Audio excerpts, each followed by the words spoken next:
Hey, this is Big Los. It's time for another game, so I figure I would do this one. I keep getting requests for it, so I figure I might as well. You know, I had a good time playing this when I was a kid, so I guess I'll do it again. Record it for your viewing pleasure. Let's put in all the options, and here we go. Yes, we have another FTL game, Dungeon Master, from the creators of Sundog. So this port to the IBM PC puts music on this screen. In the Atari ST version, there is no music here. Can't really click on anything. I'm trying to click on everything in this screen, but there's a scroll at the bottom that you can click on. Now you get three choices: enter, resume, or quit. And I think the Atari ST doesn't have the quit. Now I originally was going to do the Atari ST version, but I couldn't get any of the ROMs to work on any of my emulators. They just all crashed, which is kind of ironic because Sundog is usually the hardest one to get working. I managed to get that one working. Wasn't able to get this one working, so I just kind of broke down and got it running on Doc's box, so let's just head into the dungeon.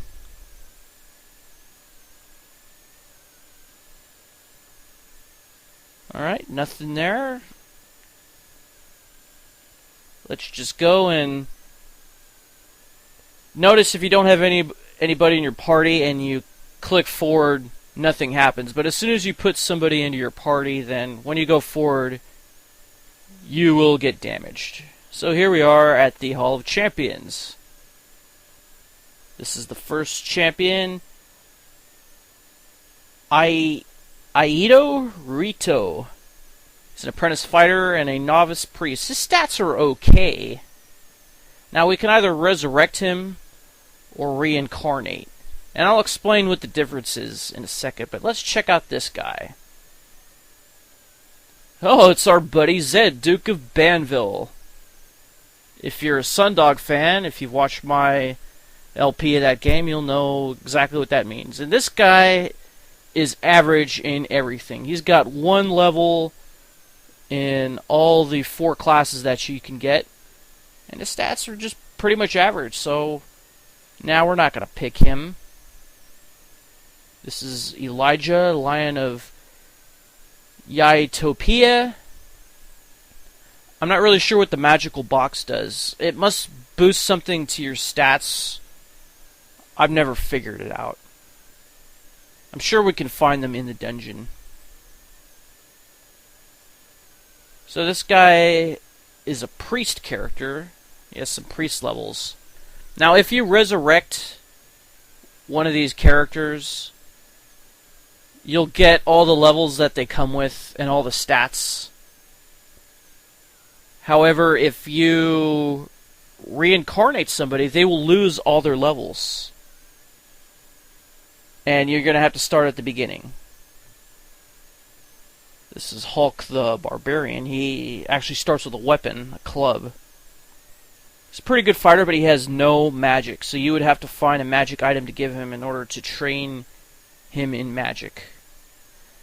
Now the advantage to reincarnating somebody is that you can give them a name of your own, and you can level them up any way you see fit. The consequence being, of course, that it's going to be harder in the beginning because your characters have no levels. Okay, Hssssa, Son of Heaven. This is actually a female. She comes with some ninja stars.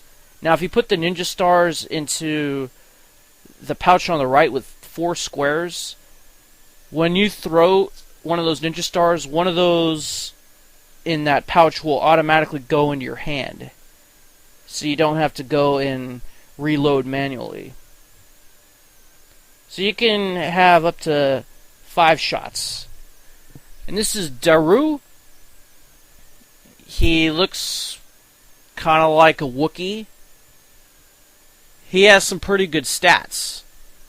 And look at his health. His health is 100, which I think is the best. So we're gonna choose him. So I guess we'll call him Chewy Baka.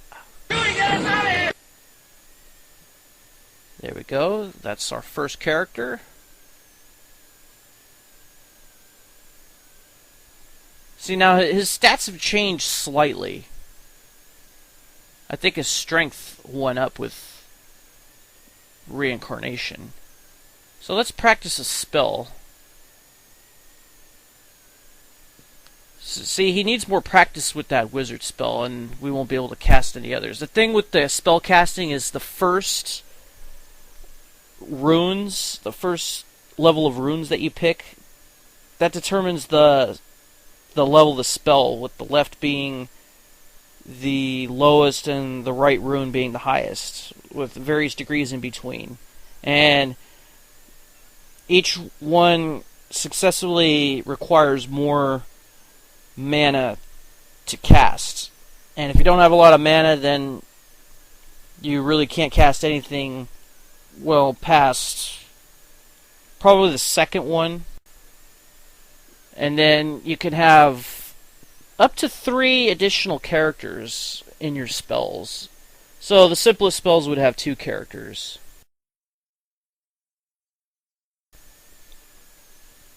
See, I'm looking for a particular Wuuf the Healer. I'm looking for some particular characters here. This guy's a straight up priest. So he can cast priest spells, which meaning they can create healing potions. They can't heal you directly. They have to make healing potions which you drink. And they also can cast some protection spells. Let's see, this is Sonya She-Devil. Straight rip-off of Red Sonya. Oh, look, I took off your halter top. And you're wearing a choker. She actually comes with a sword, which is a very good weapon. You won't find that until later in the dungeon, but there are actually better swords that you can find. But if you want a good weapon right away, then that's a good character to get. Let's see, am I lost already?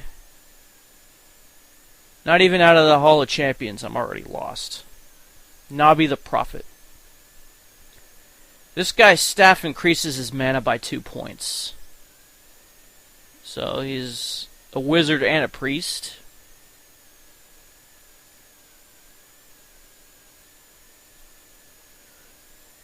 Alex Ander.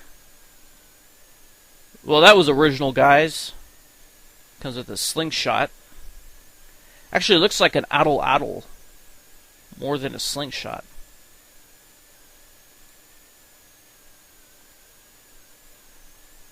Boris, it looks like a midget wizard. It comes with a rabbit's foot, which increases your luck by 10. Luck is a hidden stat that changes given the situation.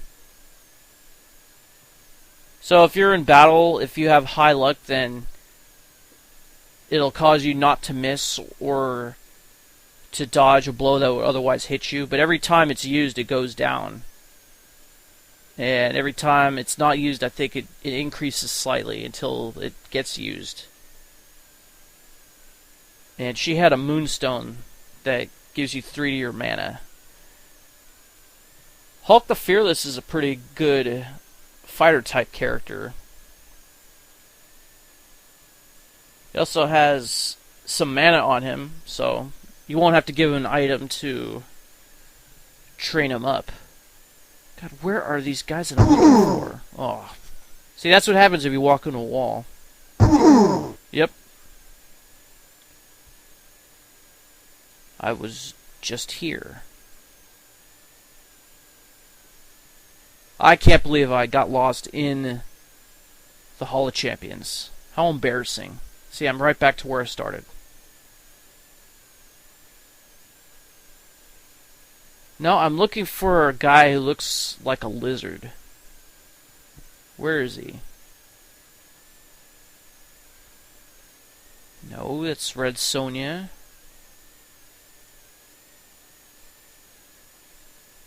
Oh, we already know that guy.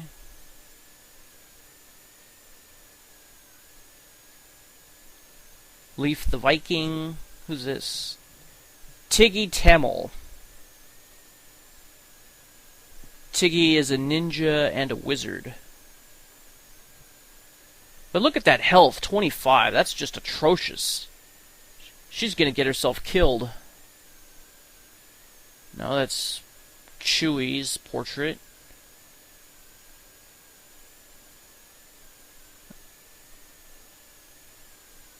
Yeah, we're right back where we started again. It shouldn't be too hard to find.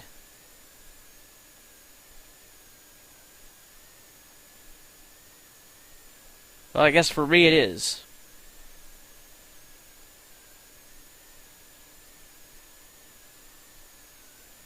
No, it's Boris.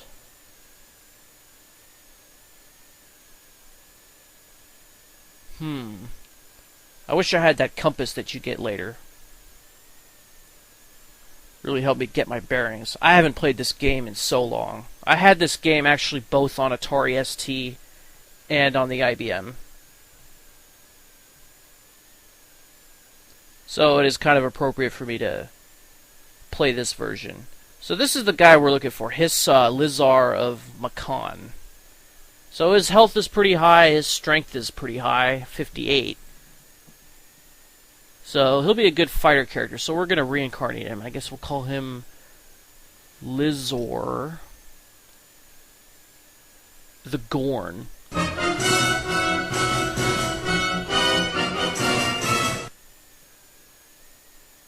And let's try to cast another spell here. Oh, doesn't have enough mana for that one. That one symbol that looks like an N, that's a full symbol. So this is Gothmog. His name is from a character in The Lord of the Rings. This Cloak of Night increases his dex by 8. So it went from 35 to 43. And he's going to be one of our wizard characters. So let's reincarnate him. And I guess we'll call him Gozer the Gozerian. Gozer the Gozerian?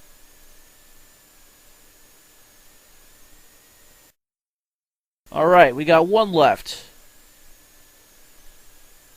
There's one more character that we haven't seen yet.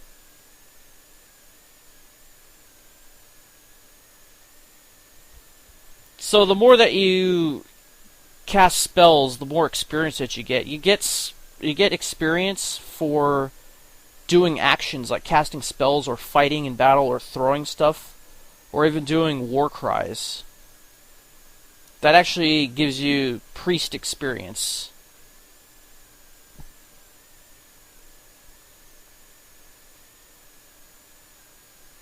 No?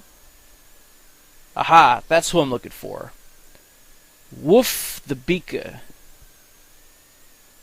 Wuuf is another magic-using character, and he or she already comes with a flask. I think it's a she. So we can create some sort of potion. She comes with some armor.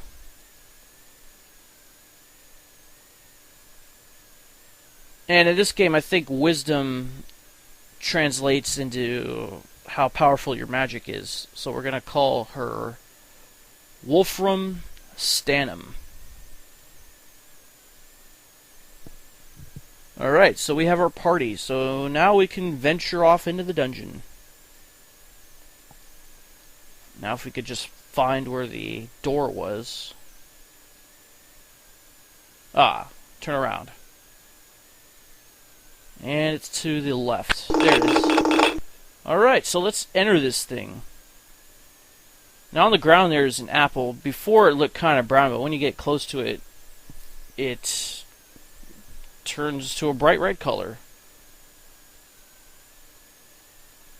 So it looks like Lizor has the highest carrying capacity out of everybody, because he has the higher strength.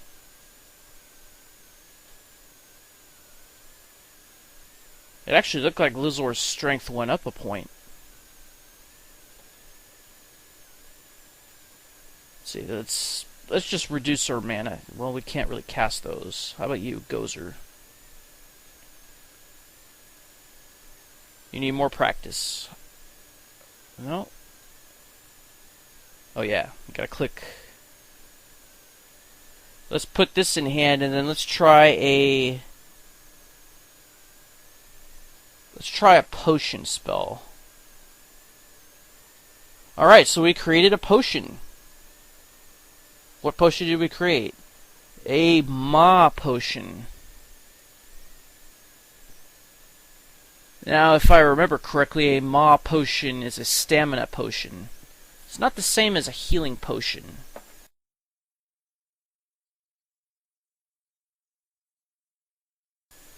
Let's see, what would be the healing potion? I think it's V. See, I got some papers right here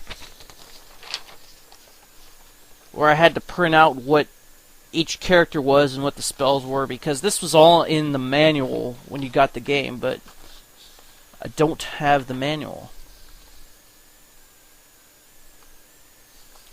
Oh, that first symbol, that's actually called a... What is that called? It's a low. The two arrows. That's a low, and then the highest one is called a mon, which is the same symbol on that potion. So it could be a mon potion, but it's called a ma potion. So if we turn over here, we got some bread. Let's pick it up and put it in our inventory. We don't want to eat yet until our food gets down really low for everybody, because food becomes a lot harder to find later in the dungeon. Here we got a torch. Now when we cast the low full spell, that's actually casting a magic torch, and here is a water skin, so we're going to want to keep that full when we find some water fountains. Let's just try to cast some more. No? Mana's too low?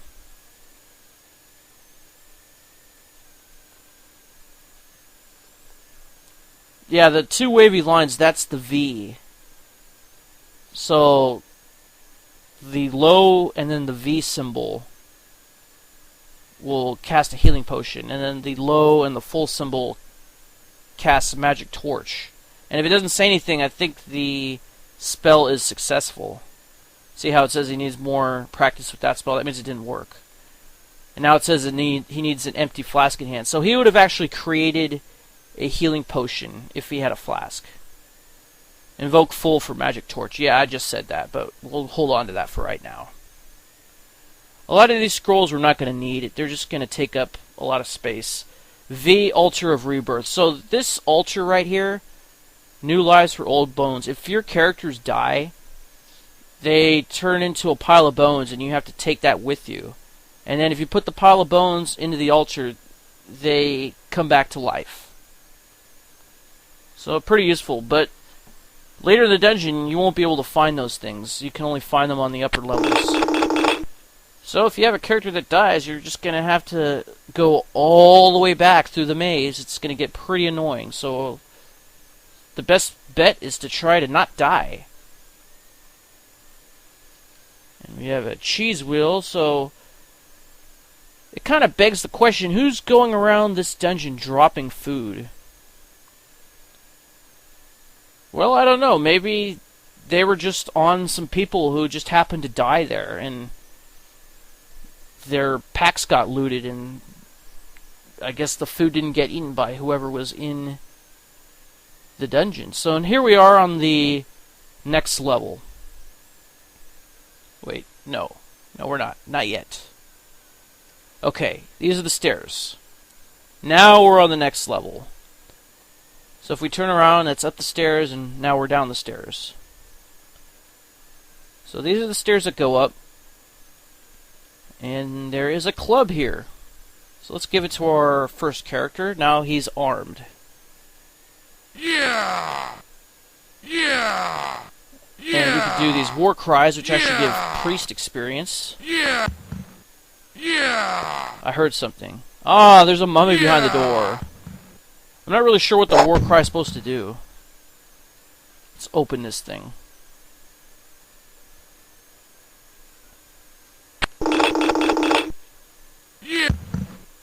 Alright, let's bash this guy before it kills us and punch him. Oh, can't reach? Alright, bash. And he's dead. And what do we have in here? We got some food and a scroll and a dagger. Small details can hide great rewards. Let's grab the dagger and give it to Gozer. Now he can throw that. Or if the enemy is behind, I guess he can stab somebody with it. Now the small detail they're talking about is this thing right here, which hides a falchion, which is the lowest level sword that you can get. Now if you touch the walls, it's going to make this sound. And if it makes no sound in the middle part, then it's an illusion and you can probably go through the wall. So through that door over there is going to be the next level. So I guess we'll go through it in the next episode, and then we'll try to go through the entire next level.